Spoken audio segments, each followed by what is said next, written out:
Benjamin Hakoun, merci beaucoup de répondre à nos questions. Alors vous avez créé un site internet qui consiste pour les internautes à se regarder avec un produit sur le visage. Est-ce que vous pouvez nous en dire un peu plus? Tout à fait. Alors en fait, j'ai créé il y a 1 an et demi maintenant avec mon associé Ariel Choukroun, qui est docteur en informatique et mathématiques appliquées. Moi, j'étais plutôt école de management, donc on a créé un service qui permet d'essayer sur soi des lunettes de vue et de soleil depuis Internet, donc tout simplement en uploadant sa photo ou sa vidéo. Et donc ça permet d'essayer un Sa grand nombre vidéo, d'objets. c'est-à-dire que vous êtes capable aussi d'incruster finalement un objet sur une vidéo. Tout à fait, c'est quelque chose qu'on sort, aujourd'hui on est en prototype, on sort le produit définitif au premier semestre 2008, pour lesquels on a déjà d'ailleurs des contrats et des commandes. L'idée c'est vraiment de créer un miroir virtuel et de recréer l'expérience utilisateur que vous pouvez avoir en magasin, de la recréer tranquillement chez vous, à domicile, avec tout le confort que ça nécessite et que ça implique, avec notamment la possibilité d'envoyer ses essais à ses amis ou à sa famille. Puisque par exemple, l'idée de base de la création de la société, c'est que mon associé et moi-même sommes tous les deux porteurs de lunettes avec une relativement forte correction. Ce qui fait que lorsqu'on va dans un magasin et qu'on essaie des lunettes, on est forcément obligé d'enlever les nôtres. Et lorsqu'on essaie des nouvelles, on ne se voit pas parce qu'on n'a pas nos verres correcteurs sur nous. Donc on est obligé de venir avec des amis ou alors de faire vraiment confiance à l'opticien. Donc pour pallier ce problème, on s'est dit on va créer un miroir virtuel où je puisse depuis chez moi essayer virtuellement un grand nombre de paires, envoyer ça à mes amis qui puissent me donner leur avis et pour être sûr de bien décider, parce que les lunettes c'est quand même un achat relativement onéreux. Le panier moyen pour les lunettes de vue c'est 250 €. Donc voilà, c'est quelque chose qui peut être onéreux, surtout pour des étudiants comme nous l'étions à l'époque. C'est vous qui avez développé ce produit? Tout à fait, alors c'est pas moi directement, c'est mon associé et puis l'équipe qu'on a structurée autour, puisqu'aujourd'hui Fittingbox, en un peu plus d'1 an d'existence, c'est 8 personnes, dont 6 personnes pour la R&D. Donc on a effectivement initié ce projet-là, on a été soutenu par un grand nombre d'acteurs, dont Petit Poucé, dont le ministère de la Recherche, on a remporté le concours ministère de la Recherche, dont l'étudiant avec les trophées européens d'innovation. Voilà, Ce qui vous a bien lancé. Totalement, puisqu'on a pu réunir quelques centaines de milliers d'euros en argent public, puisqu'on est un projet innovant et porté par à la fois une compétence, on va dire, technique et scientifique et une compétence managériale. C'est quoi votre business model alors? Notre business model, il est double. Il repose en fait sur la vente d'un logiciel sur Internet sous licence. C'est-à-dire que nous, on va aller vendre à des marques ou à des distributeurs le fait de faire essayer leurs produits sur leur site internet, avec un système de licence annuelle qui dépend du nombre de paires, etc. Donc c'est très simple. Et un double système, une autre partie du business model qui repose sur la communication interactive, où là, nous, on va aller nouer des partenariats avec des grands sites éditoriaux, donc on les connaît tous, comme un Femina, comme un Elle, comme un M6, un TF1. L'idée, c'est que sur ces sites-là, vous allez retrouver des cabines d'essayage virtuelles. Et sur ces cabines-là, l'internaute va pouvoir essayer des produits.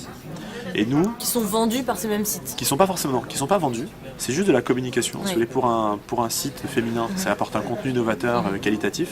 Comme dans tous les magazines féminins, vous avez les suppléments lunettes de soleil à chaque année. L'idée, c'est un petit peu la même chose, sauf que nous, on va les vendre aux marques, le fait d'être présent sur cet espace, sur ce showroom virtuel, pour faire essayer leurs produits. Donc c'est un nouveau concept publicitaire, où la marque paye non plus pour diffuser de la publicité, mais elle paye pour que ses produits soient essayés par des vrais consommateurs. Vous n'avez pas envie à aucun moment de distribuer vous-même des produits Alors c'est pas du tout notre vocation, on accompagnera peut-être des sociétés qui le feront. C'est très particulier en fait parce que le business de la lunette est tenu par quelques grands acteurs mondiaux et du coup c'est quelque chose qui est difficile à pénétrer et la vente à distance se fait peu, ou du moins relativement mal à l'échelle européenne. Et puis il y a un fort problème, c'est tout simplement que les lunettes de vue peuvent s'acheter que sur ordonnance médicale et donc ne peuvent pas être vendues par internet. D'accord. Alors vous, votre parcours justement, qu'est-ce que c'est? Qu'est-ce qui vous a amené jusqu'à la création d'entreprise? Alors au départ, c'était pas un parcours qui a amené à la création d'entreprise aussi bien pour mon associé que pour moi. Donc mon associé, lui, il a fait un parcours école d'ingénieur, thèse en informatique, plutôt destiné à l'enseignement. Moi, j'ai fait une grande école de commerce, donc à HEC pour ne pas la nommer, à Paris. Donc a priori, pas forcément de création, sauf que aussi bien lui que moi, on se connaît depuis un certain temps et on a toujours été attirés par ça. Et tout simplement, comme je l'ai raconté tout à l'heure, avec le vécu consommateur qui était qu'on n'arrivais pas à essayer nos lunettes, on s'est dit qu'il y avait une opportunité de marché. C'est vraiment ça qui a déclenché l'envie. C'est vraiment ça. Lui, il m'a dit, moi, je me sens capable de faire un miroir virtuel. Moi, j'ai dit, on va voir s'il y a un marché. Je me suis dit, on ne doit pas être les seuls myopes. Et effectivement, il y a 30% des gens qui, lorsque c'est des lunettes, arrivent mal à se voir. Donc, on s'est dit, il y a un marché. Comment est-ce qu'on l'adresse? Études de marché, concours, différents prix qu'on a remportés. Et au bout de 6-7 mois, on a trouvé notre modèle économique et on a lancé la société avant même la fin de nos études. puisque Ariel a lancé vraiment à la fin de ses études et moi pareil, on n'avait pas encore sorti de l'école. Les chiffres de votre entreprise? Alors les chiffres, sur le chiffre d'affaires, ce genre de choses, on ne communique pas, Pourquoi même si ça se passe plutôt très bien. On ne communique pas tout simplement parce que aujourd'hui, on préfère faire profil bas sur ce qu'on fait, tout simplement parce que j'aimerais pas que des gens se rendent compte vraiment de ce que ça peut dégager. Ça, c'est le premier point. C'est aussi tout simplement parce qu'on débute et les chiffres qui pour l'instant sont intéressants demandent à être confirmés. Donc tant qu'on n'a pas franchi vraiment un palier, c'est encore trop.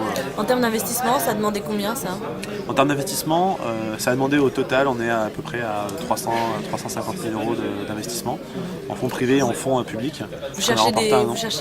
Oui, alors on cherche effectivement des capitaux aujourd'hui pour aller sur d'autres secteurs d'activité que la lunette, sans en dire plus. Sans en dire plus, évidemment. Exactement.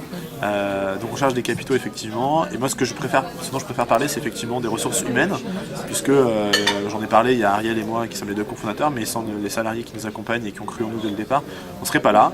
Donc aujourd'hui on est 8, on sera sûrement 10 d'ici la fin de l'année. Vous avez déjà trouvé les deux personnes 13. On est en recrutement actuellement, on a trouvé une des deux. La deuxième, c'est un peu plus difficile à trouver, c'est un profil un petit peu particulier.